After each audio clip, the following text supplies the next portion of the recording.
Muy bien, este video es para sustituir la grabación original, perdón, el estudio bíblico original de nuestro devocional del pasado jueves 4 de mayo. Ese día yo me encontraba viajando a Miami y olvidé darle a grabar en el celular en el cual estábamos transmitiendo el devocional. Por eso me he dedicado hoy a grabar en diferido, vamos a llamarlo así, de nuevo, haciendo una breve explicación de lo que estudiamos ese día. Y es para no dejar un espacio vacío en estos estudios sobre el libro de Hechos. En este caso vamos a hablar de Hechos capítulo 1, versículos 12 en adelante hasta el final del capítulo. Y este es un pasaje que nos habla acerca de básicamente la sustitución de Judas, el discípulo o el apóstol Judas que cayó lamentablemente en la traición y la Biblia dice que era el hijo de perdición. El capítulo 1 de Hechos en el verso 12 dice, entonces volvieron a Jerusalén desde el monte que se llama del Olivar, el cual está cerca de Jerusalén, camino de un día de reposo. Este versículo nos muestra dónde estaban originalmente los discípulos antes de este episodio y confirma que el Señor Jesucristo se elevó a los cielos desde el monte del Olivar o monte de los Olivos, una pequeña colina de unos 60 metros de altura sobre el nivel del mar que se eleva en la ciudad de Jerusalén y donde se piensa y se cree que el Señor Jesucristo visiblemente regresará a la tierra en el momento que decida hacerlo. Dice también que estaba a una distancia de un camino o el camino de reposo, porque en esa época la ley establecía que en días de reposo solamente se podía recorrer una distancia de unos 2000 codos o 900 metros. Entonces Lucas, que le gustan los detalles, quiere darnos una idea de qué distancia había entre el monte del Olivar y el sitio del aposento alto donde se reunieron. Y él, para podernos dar una idea de cuánta distancia había, nos dice que estaba a una distancia del camino o de un camino de reposo, y que era lo máximo que se podía caminar en esa época conforme a la ley judía. El versículo 13 dice, y entrados al aposento alto, subieron al aposento alto donde moraban, y ahí nos menciona a los 12 discípulos, Pedro y Jacobo, Juan y Andrés, Felipe, Tomás, Bartolomé, Mateo, Jacobo hijo de Alfeo, Simón el celote y Judas, hermano de Jacobo. Todos estos perseveraban unánimes en oración y ruego con las mujeres y con María, la madre de Jesús, y con sus hermanos. Observemos en estos pasajes, desde el 13 y el 14, primero que se nos hace una lista bien específica de los nombres de los discípulos, excepto Judas Iscariote, que por supuesto ya sabemos que había traicionado al Señor y fue y se ahorcó. Todos los demás son mencionados uno por uno, y a esto se le suma eh, varias mujeres, no especifica cuántas eran, pero sí especifica a María, la madre de Jesús, y también especifica que en el grupo estaban incluidos sus hermanos, refiriéndose a los hermanos de Jesús. Cuando nuestros amigos católicos, por alguna razón, eh, rechazan la idea de que Jesús tuvo más hermanos, este versículo y otros que usted le pueda mencionar, siempre ellos van a decir que esos no eran hermanos de sangre y no eran hijos de María, sino que cuando la Biblia se refiere a hermanos de Jesús, se está refiriendo a primos hermanos. Pero eso no es lo que dice el texto, y este estudio bíblico no nos da el tiempo para hurgar pero la Biblia deja claramente que Jesús tuvo varios hermanos y que María tuvo más hijos. Y no vemos nada de malo en que María, después de haber tenido a Jesús, que era y fue obra del Espíritu Santo, es decir, no hubo la participación de otro hombre con María, pues María perfectamente casada con su marido, de hecho así la llama la Biblia, cuando el ángel se le aparece a José, le dice, no temas recibir a María, tu mujer,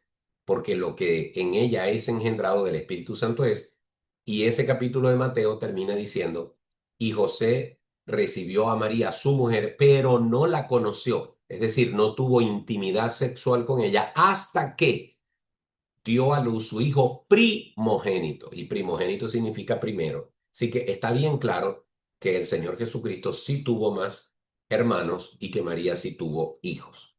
Por cierto, en este pasaje es la última vez que se menciona a María en el Nuevo Testamento. Es decir, más nunca o nunca más se vuelve a mencionar a María en el Nuevo Testamento. En el versículo 15 dice, en aquellos días refiriéndose a esos 10 días que hubo entre la ascensión de Jesús, que ocurrió los 40 días de su muerte y resurrección, y los 10 días que iban a pasar para que viniera el Espíritu Santo en Pentecostés. Ellos no sabían exactamente cuántos días, sabían que eran pocos, pero en ese periodo, entre los 40 y el día de Pentecostés, ocurrió este evento del que vamos a hablar en el versículo 15. En aquellos días, Pedro se levantó en medio de los hermanos y la pregunta que surge, Lucas la va a aclarar. ¿Cuántos creyentes, cuántos discípulos dejó Jesús en la tierra cuando se fue? Podríamos pensar que por la influencia de Jesús debió haber dejado miles y miles de discípulos, pero realmente el puñado de hombres y mujeres que creían en Jesucristo era apenas 120, y lo sabemos porque Lucas dice y los reunidos eran como, ni siquiera da un número preciso, eran como 120 en número. Y dijo, es decir, Pedro toma el liderato, Pedro toma las riendas, Pedro toma la iniciativa. Una característica muy propia de Pedro, que nunca estaba quieto y aún ahora pues da o manifiesta ese liderazgo que era innato en él. Y toma una iniciativa y dice, versículo 16, varones hermanos, era necesario que se cumpliese la escritura en que el Espíritu Santo habló antes por boca de David acerca de Judas. Este pasaje es interesante porque Pedro está diciendo que el Espíritu de Dios, el Espíritu Santo, habló a través de David, lo cual certifica que siempre el Espíritu Santo está detrás de la palabra inspirada de Dios, tanto en el Antiguo como en el Nuevo Testamento. Y cuando David habló acerca de Judas y profetizó acerca de Judas, lo hizo investido o dirigido por el Espíritu Santo. Y dice, habló antes por boca de David acerca de Judas, que fue guía de los que prendieron a Jesús y era contado con nosotros y tenía parte en este ministerio. Fíjense que Pedro destaca que Judas tuvo una posición tan igual como la de ellos, con tantos derechos como las que ellos tenían, y que él era tomado en cuenta como uno más de ellos. Participó del ministerio. También es interesante señalar que Pedro en cada una de sus intervenciones siempre hace una alusión al Antiguo Testamento, en este caso a las profecías de David.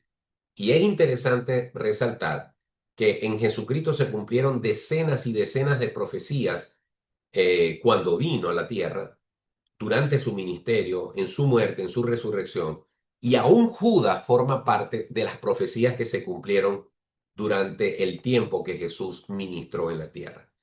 Y para que se cumplieran esas profecías, es que Judas ejecutó esa traición que lo llevó a perderse para siempre. El versículo 18 dice, este pues, es decir, Judas, con el salario de su iniquidad, adquirió un campo y cayendo de cabeza, se reventó por la mitad y todas sus entrañas se derramaron.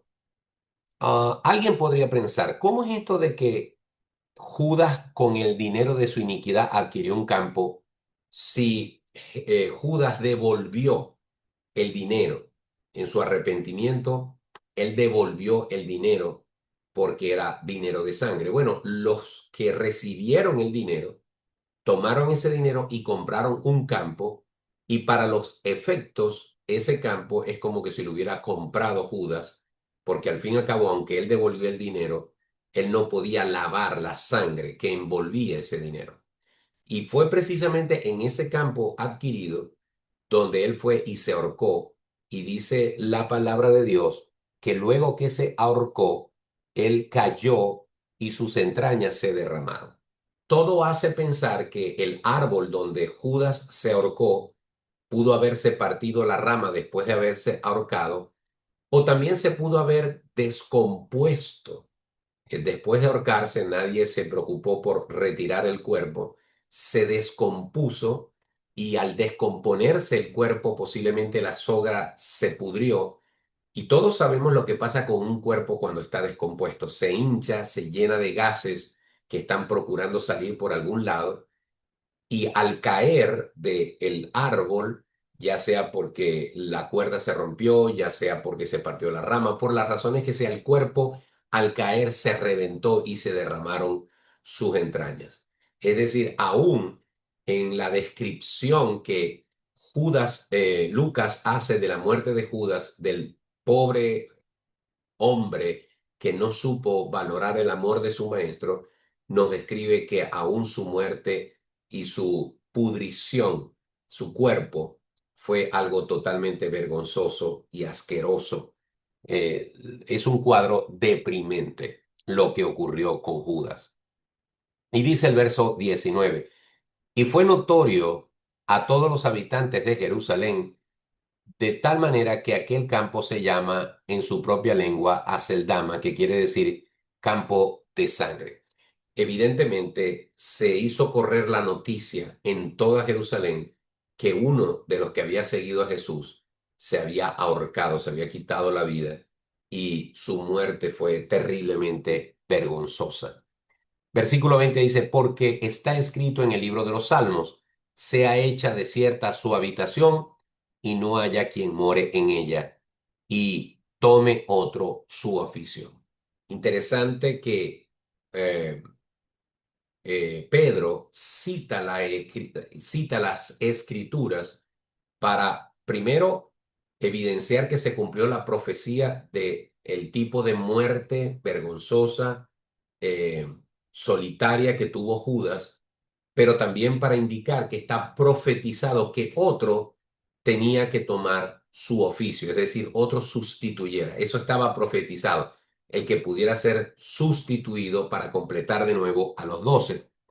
Así que basado en esa profecía y basado en lo que dice la Escritura en el Antiguo Testamento, Pedro invita y dice en el versículo 21, es necesario, pues, que de estos hombres que han estado junto con nosotros todo el tiempo que el Señor Jesús entraba y salía entre nosotros, comenzando desde el bautismo de Juan hasta el día en que de entre nosotros fue recibido arriba, uno se ha hecho testigo con nosotros de su resurrección.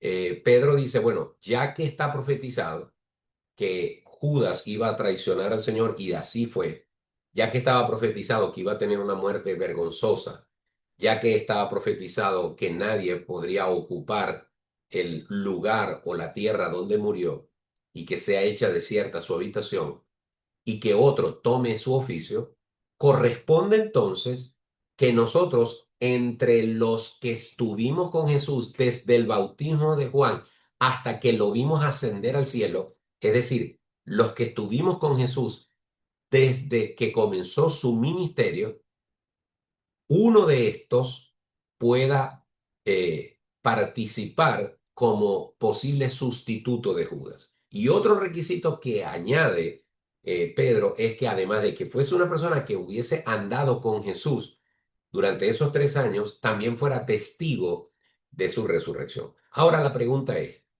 si uno de los requisitos es haber andado con Jesús, y los que andaban con Jesús eran 12, ¿de dónde iba a salir el sustituto? Bueno, recordemos que el Señor Jesús, aparte de esos 12 que él escogió por nombre y apellido, incluyendo a Judas Iscariote, siempre en un segundo círculo de influencia había un grupo de hombres que seguían a Jesús. Unos se apartaban, otros se iban, otros permanecían. Pero recuerden incluso que en algún punto Jesús manda a 70 discípulos a hacer una obra misionera de liberar endemoniados, de sanar enfermos, e incluso esos 70 regresan para dar un reporte de las cosas que Dios hizo a través de ellos. Entonces, sí, efectivamente el Señor escogió a 12, pero él tenía un círculo un poco más amplio donde habían otro grupo de hombres que participaron y anduvieron cerca del Señor Jesús igual que los otros. No tuvieron el mismo protagonismo, no tuvieron la misma delegación de poder y autoridad apostólica que tuvieron estos 12, pero sin embargo fueron testigos o participaron del ministerio de Jesús desde el bautismo de Juan, que marca el inicio del ministerio de Jesucristo, hasta su ascensión al reino de los cielos. Y además de eso, esos hombres que estaban en ese círculo cercano a Jesús fueron testigos de su resurrección. Esos son dos requisitos que se requerían para poder ser un apóstol. Entonces, una vez dadas las condiciones que tenían que cumplir, entonces entre ellos señalaron a dos opciones. Opción número uno, a José llamado Barsabás, que tenía por sobrenombre Justo. Y también mencionaron a Matías. Ahora tienen dos hombres. ¿Cómo van a tomar la decisión? ¿Cómo van a hacer para saber cuál de esos dos que cumplen con los dos requisitos ya mencionados pueden cubrir la ausencia de Judas? Muy bien, el versículo 24 indica que ellos hicieron algo importante. Oraron a Dios y dijeron, tú, Señor, que conoces los corazones de todos, tú, Señor, muestra cuál de estos dos has escogido para que tome la parte de este ministerio y apostolado de que cayó Judas por transgresión para irse a su propio lugar. Ellos van a tener que tomar una decisión. Sin embargo, ya ellos dieron un paso, buscaron dos candidatos.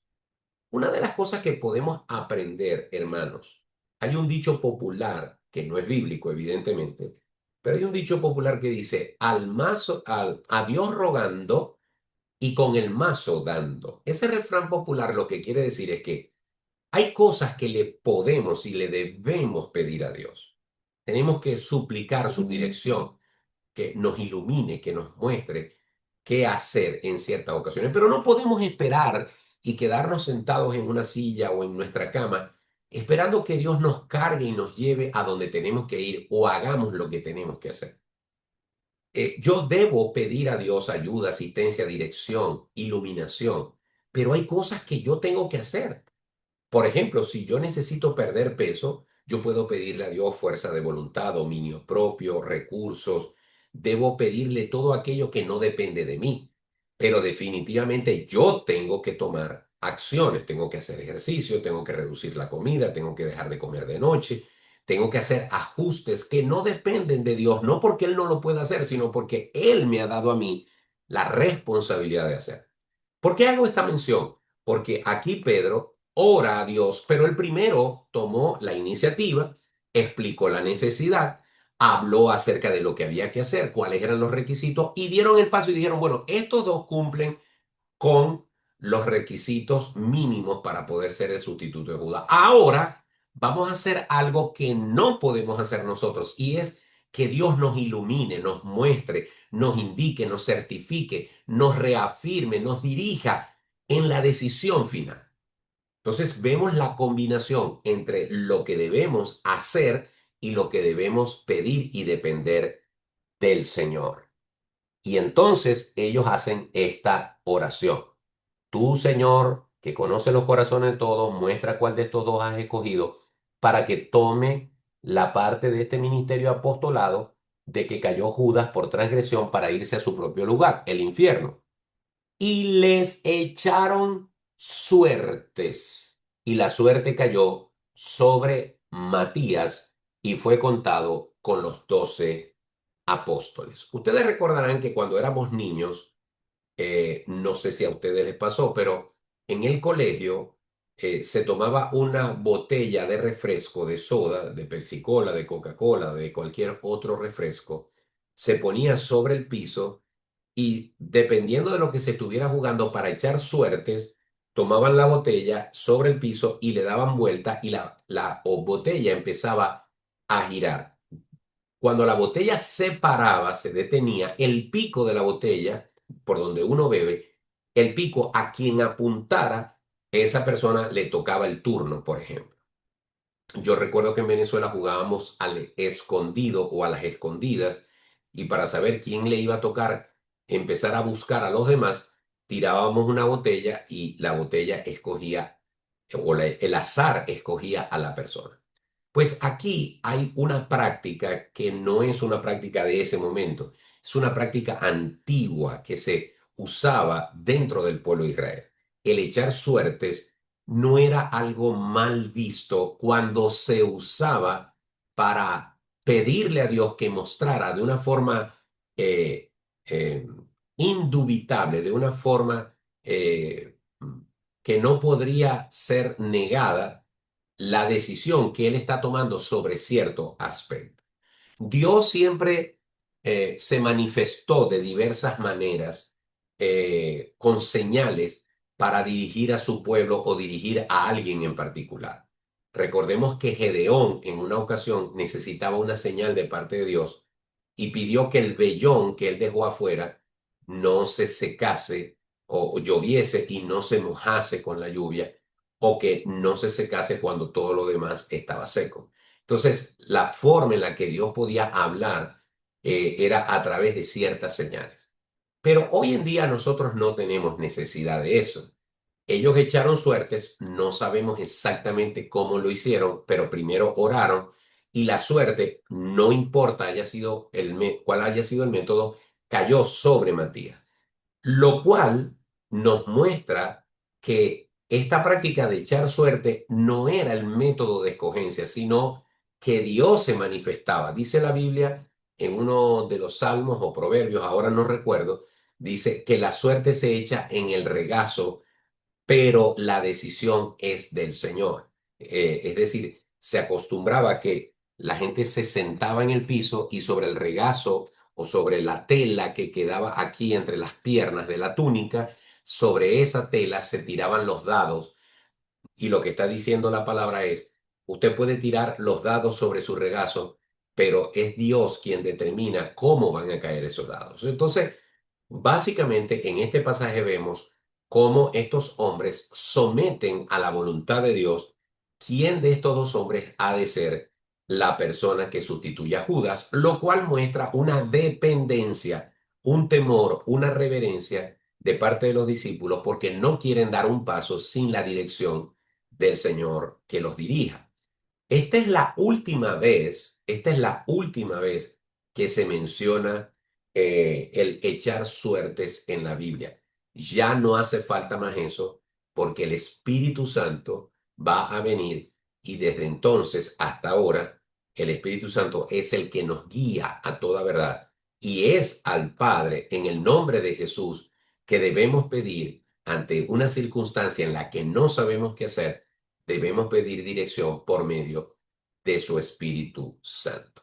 Bien, este pasaje que acabamos de leer nos muestra entonces cómo el grupo que el Señor Jesucristo dejó fue un grupo relativamente pequeño, nos muestra el nombre específico de cada uno de los discípulos que quedaron aparte de Judas Iscariote, nos muestra a María y sus hijos, los hermanos de Jesús, allí junto con esos primeros discípulos, y también nos muestra a Pedro tomando el liderato del grupo y utilizando la Biblia para justificar la necesidad de sustituir a Judas, enumerando al menos dos requisitos imprescindibles, y era que el que lo sustituyera tenía que haber estado con el Señor Jesús durante esos 3 años y ser testigo de su resurrección. Y finalmente vemos entonces a los discípulos primero tomando decisiones que dependían de ellos, pero luego entregando a Dios la dirección de aquello que depende de Él. Y vemos cómo, aunque se echó suertes, estas suertes fueron echadas para que Dios hablase por medio de ellas y a partir de ahora ya nunca más se necesitará echar suertes para poder saber la voluntad de Dios. Esto es todo con este estudio y espero que sea de mucha bendición para sus vidas. Dios les bendiga.